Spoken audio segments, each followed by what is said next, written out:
আসসালামু আলাইকুম everyone, welcome my ইফরানা kitchen. সবাই কেমন আছেন? আশা করছি আলহামদুলিল্লাহ ভালো আছেন। আজ আমি করব মজাদার ভাপা পিঠা। আশা করছি প্রথম থেকে শেষ পর্যন্ত আমার ভিডিওটা দেখবেন। এভাবে পিঠা বানালে খুব সুন্দর পিঠা হবে। সুজিগুলা 700 গ্রাম পরিমাণে এখানে সুজি নিয়েছি। সেটা ভালোভাবে চেলে 2 চামচ পরিমাণে দুধ দিয়ে হাফ চামচ পরিমাণে লবণ দিয়ে ভালোভাবে মিশিয়ে এখন দিয়ে দিব দুধ। এখানে সবাই পানি দেয়, পানির বদলে আমি গরুর দুধটা দিয়ে দিব। এটা অনেক ভালোভাবে জাল দিয়ে ঘন করে নিয়েছি।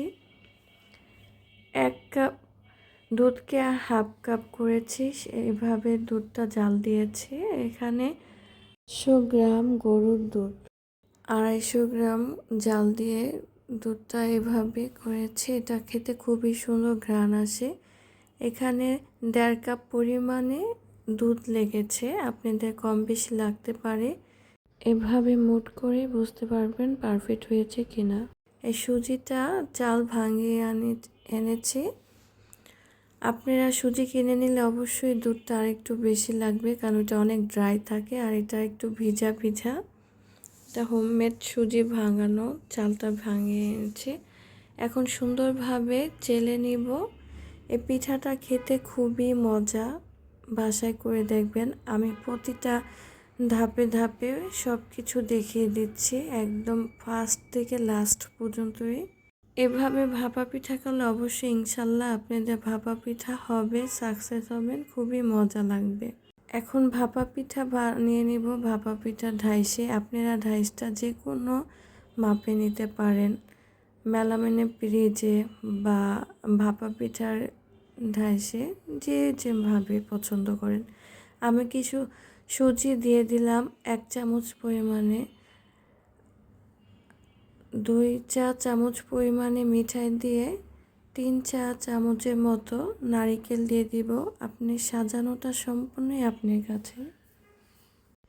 এই নবাবী ভাপা পিঠা, রাজকীয় ভাপা পিঠা খেতে খুবই মজা। একবার হলো বাসায় করে খাবেন। এখন আবার উপরে সুজি দিয়ে আবার আরেকটা লেয়ার দিয়ে দিচ্ছি। এটা 2টা লেয়ার পর্যন্তই দেওয়া যায়। বড় কোনো পিঠা বানালে 7টা পর্যন্ত লেয়ার দেওয়া যায়, আর এটা একদমই ছোট, একদম পাতলা, তাই 2টা লেয়ারের বেশি দেওয়া যায় না। এভাবে 2টা লেয়ার দিয়ে সুন্দরভাবে সুজি দিয়ে একটি সাদা কাপড়ের মধ্যে পিঠাটা দিয়ে দিবেন, তাহলে কোনো রং উঠবে না। ভাপে কিন্তু অনেক জামা কাপড়ের রং উঠে, তাই সাদা একটা কাপড়েই দিতে হবে। একটা জালি হোক বা কাপড় হোক, আমি একটি সুতি সাদা কাপড়ে দিয়ে দেব পিঠাটা, যাতে খুব সুন্দরভাবে হয়ে যায়। আমার ভিডিওগুলো ভালো লাগলে অবশ্যই লাইক, কমেন্ট, শেয়ার, সাবস্ক্রাইব করে আমার পাশে থাকবেন। পিঠাটা দিয়ে পাতিলটার মধ্যে অবশ্যই আটা দিয়ে সুন্দরভাবে লাগিয়ে নিতে হবে, যাতে ভাপটা না বের হয়ে যায়। একটা পিঠা দিয়ে তার মাঝে আবার আরেকটা পিঠা বানিয়ে নিতে হবে, তাহলে খুব তাড়াতাড়ি আপনি পিঠা বানানো হয়ে যাবে। আর একটা দিবেন, আবার উঠানোর পরে করবেন, তাহলে অনেক বেশি দেরি হয়ে যায়।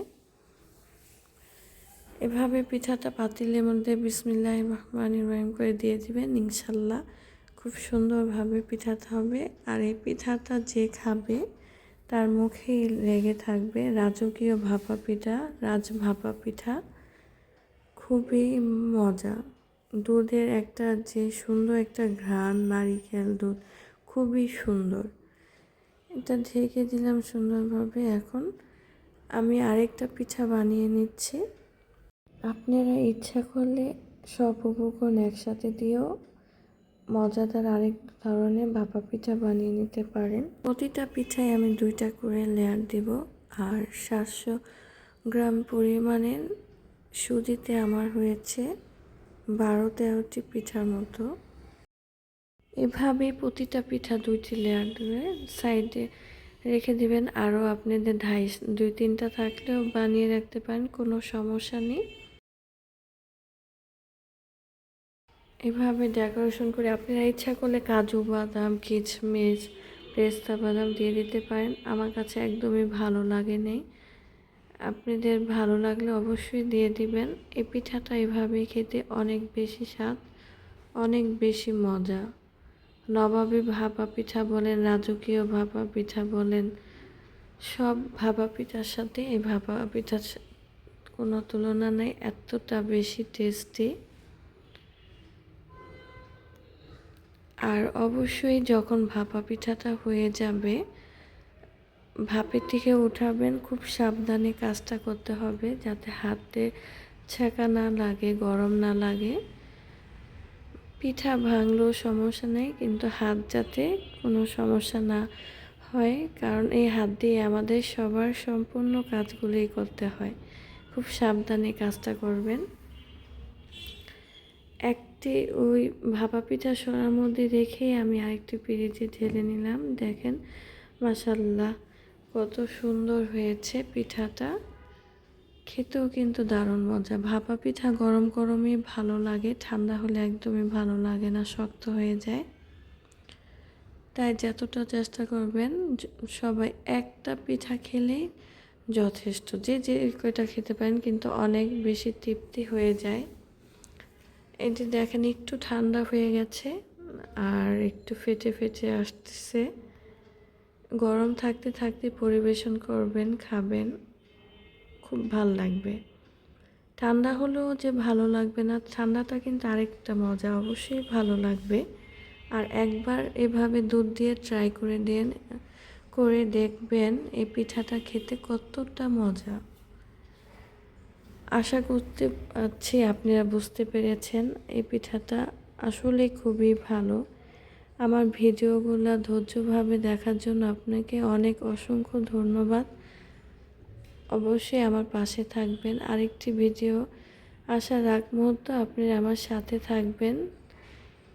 আপনাদের কাছে ফিরে আসছি আরেকটি নতুন ভিডিও নিয়ে। সবাই ভালো থাকবেন। আল্লাহ হাফিজ।